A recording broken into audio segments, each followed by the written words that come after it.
Assalamualaikum warahmatullahi wabarakatuh. Hello everyone. How are you feeling today all? I hope you're all doing well. Oke, kembali lagi bersama saya Kania Sabila Aulia selaku jubir dari kelompok 6. Baik, untuk presentasi hari ini saya akan membahas mengenai translating goals into instructional objectives. Baik, kita akan lanjut aja ya teman-teman. Oke, di halaman kedua ada learning goals. Apakah kalian tahu apa itu learning goals? Baik, saya akan jelaskan. Learning goals adalah tujuan belajar yang bersifat umum, luas, dan jangka panjang tentang apa yang ingin dipelajari oleh siswa. Nah, tujuan ini seperti target besar yang ingin dicapai dalam proses belajar. Oke, next.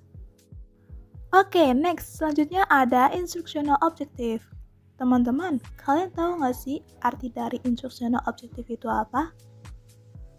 Baik, jika kalian belum tahu, maka saya akan jelaskan apa pengertian dari instructional objective.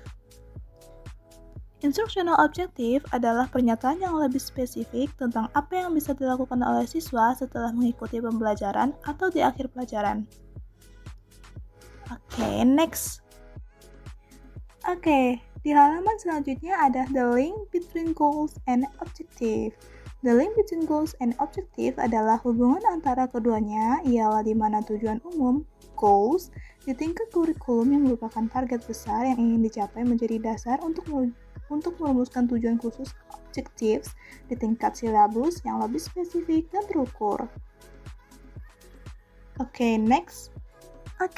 Selanjutnya ada 3 dimensions in syllabus design. Nah, yang pertama ada language content dimension. Dimensi ini berkaitan dengan materi atau konten yang akan dipelajari, seperti kosakata, tata bahasa, fungsi bahasa, atau topik tertentu.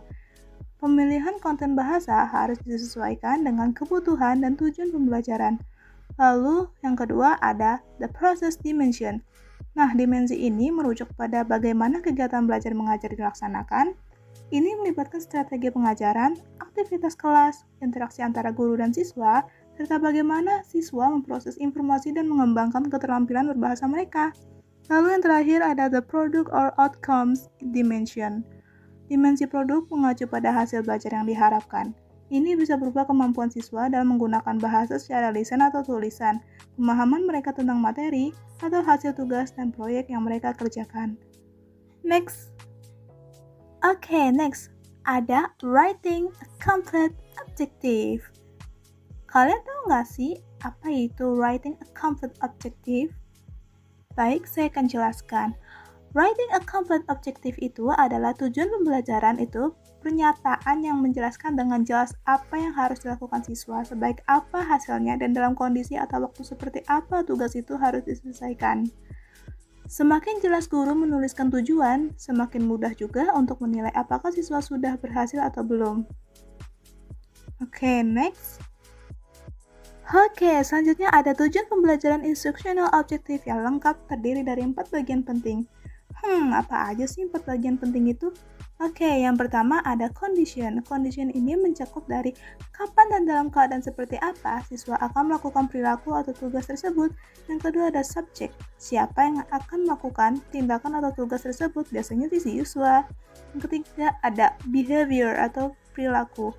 Tindakan atau aktivitas spesifik yang harus dilakukan atau ditunjukkan siswa.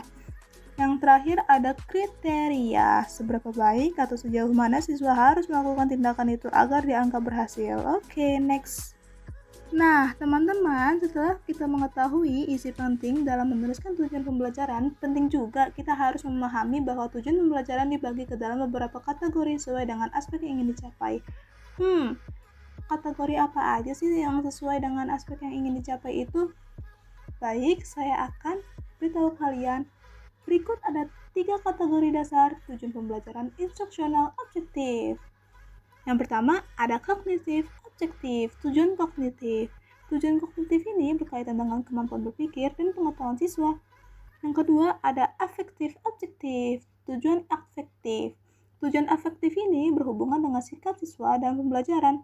Dan yang ketiga ada psychomotor objective atau tujuan psikomotorik.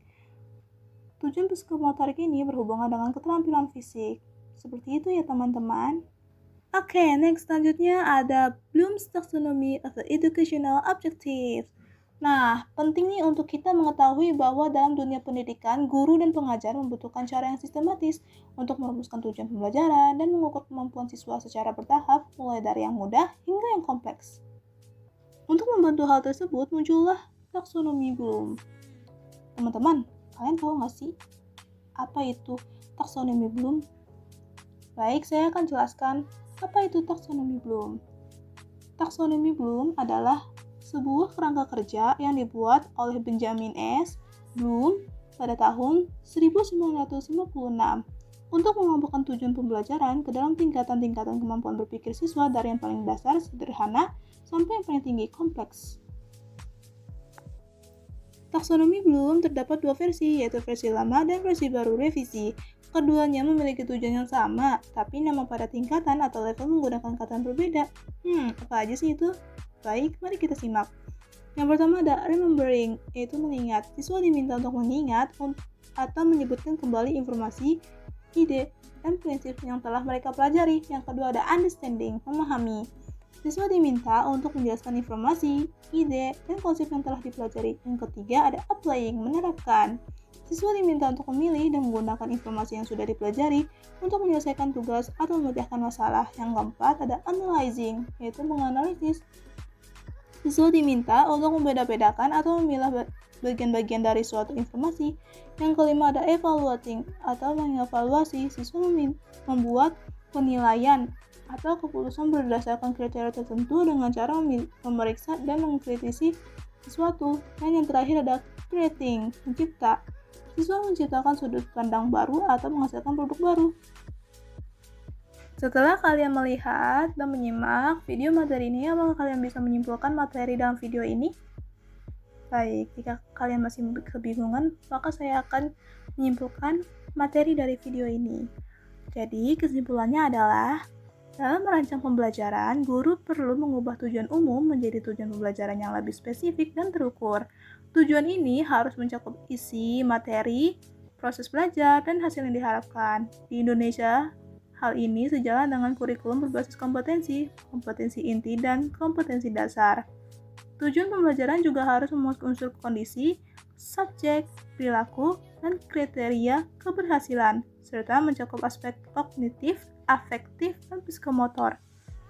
Taksonomi Bloom membantu guru menyusun tujuan berdasarkan tingkatan berpikir, dari mengingat hingga mencipta.